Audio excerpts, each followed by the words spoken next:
A paz do Senhor, amém? Hoje nós vamos estar falando de uma mulher muito maravilhosa da Bíblia, Rispa, né? Alguns de vocês já devem ter ouvido falar. A história dela é contada em 2 Samuel, a partir do capítulo 21. Gente, uma história de uma mãe que velou seus filhos por quase 6 meses. Que história maravilhosa! Ela era concubina de Saul e teve com ele 2 filhos.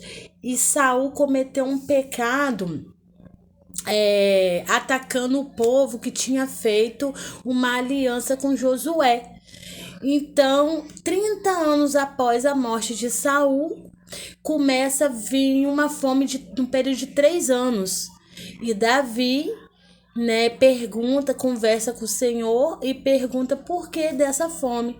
Então o Senhor responde para ele que é por causa do pecado de Saul. Então Davi vai conversar com o povo que Saul rompeu a aliança, e o povo fala que não quer nem ouro nem prata, eles querem 7 homens da descendência de Saul. E dentro desses 7 homens está os 2 filhos de Rispa. E ela, gente, né, o que ela pôde fazer? Nada. Foi o rei Davi que mandou levar eles, os 2 filhos dela e 5 sobrinhos, para morte de enforcamento. E essa morte, eles foram enforcados, e quem fez esse enforcamento deixou eles lá pendurado, enforcado, foram embora. O que ela fez? Ela ficou ali no período de quase 6 meses zelando por esses filhos. Ela ficou ali durante o dia para não deixar as aves do céu beliscar os corpos deles, e durante a noite para não deixar as feras, as bestas feras, né, rasgar, estraçalhar os corpos. Então você imagine o que se passou na cabeça, no pensamento, no coração dessa mãe, no período de quase 6 meses ali naquela situação, olhando os corpos dos filhos dia e noite. A Bíblia relata, eu convido você para estar lendo o capítulo 21 de 2 Samuel. A Bíblia relata que ela pegou um pano de saco e forrou, e ali ela ficou por quase 6 meses velando os corpos dos filhos, né? Um pano de saco na Bíblia significa se humilhar.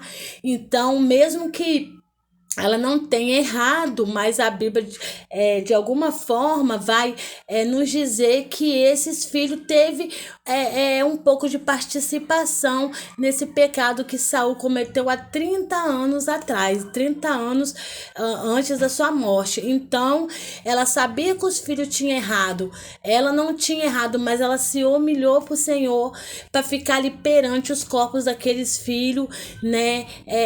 Acredito eu que eu sempre, quando eu leio uma história grandiosa dessa na Bíblia, eu me ponho ali vivendo aquela situação. Então creio eu que ela orava ao Senhor, né, para conseguir enterrar os filhos, porque até também era esse fato das pessoas não ser enterrado era uma desonra, né, para a família, para a descendência que viria, né?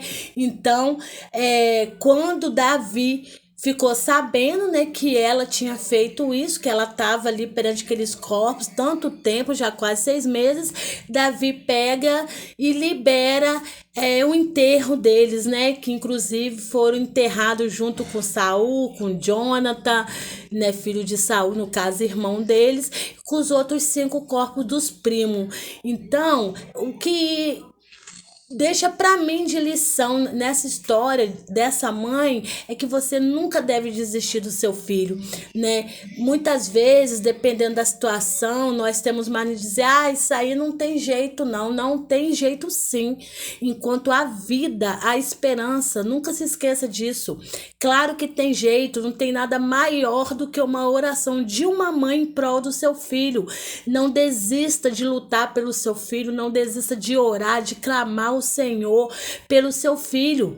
Porque quando você clama ao Senhor pelo seu filho, através de você, o Senhor Jesus vai conceder um milagre na vida do seu filho. Não deixe que as aves venham beliscar seu filho, que a besta fera venha dilacerar seu filho, né? Muitas de nós estamos com filho mortos espiritualmente, né? Mas não podemos desistir dessa batalha diária de oração, clamor, dedicação em prol dos nossos filhos, amém?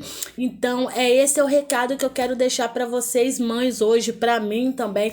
Não desista nunca do seu filho, porque o Senhor Jesus, nosso Senhor Deus, ele sabe de tudo, né? E tudo que esteja acontecendo na vida do seu filho, da sua filha hoje, é permissão de Deus para que você, mãe, dobre seu joelho e clame em prol da recuperação, da restituição espiritual do seu filho, em nome de Jesus. Amém? A paz do Senhor e um bom final de semana na graça de Deus para todas.